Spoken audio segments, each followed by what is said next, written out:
歡迎你嚟到靜音。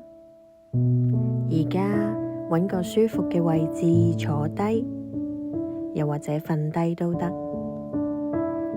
揾個你最放鬆嘅姿勢，輕輕咁合埋雙眼，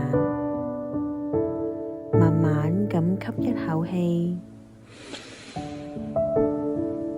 感受空氣流入你個鼻，然後去到你個胸，呼氣，將啲緊張、煩惱一齊咁呼出去。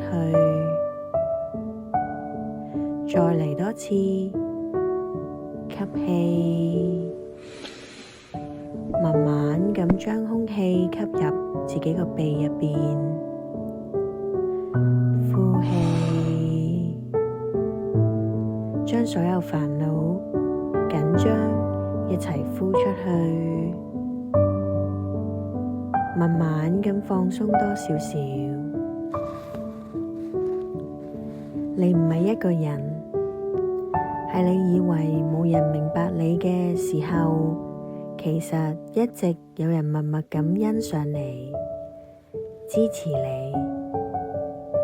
有時你講出一句說話，就已經可以幫到其他人走過難關。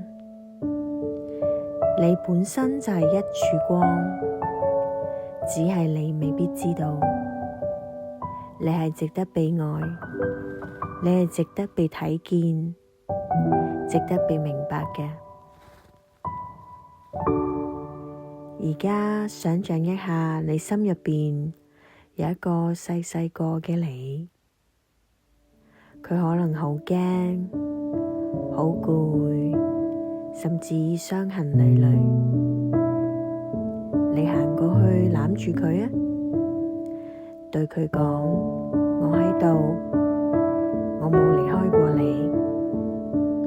你經歷咗咁多，其實已經好堅強㗎喇，唔使再一個人撐住㗎。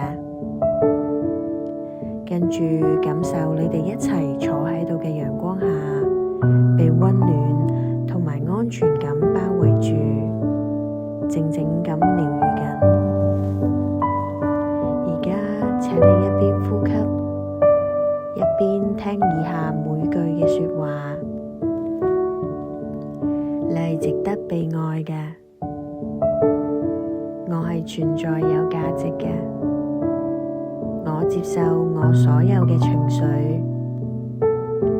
我容許自己快樂幸福，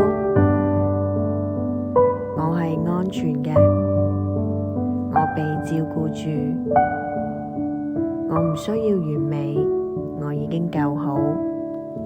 無論發生咩事，我都會好好咁行落去。而家畀自己多一個擁抱，感謝自己願意停低腳步，照顧內在嘅感受。無論未來係點，你都唔需要一個人行，你都被支持住，被宇宙記掛住。好啦，當你準備好，可以慢慢咁張開眼睛，帶住安穩嘅心，繼續你今日嘅旅程。多謝你嚟到靜音，祝福你。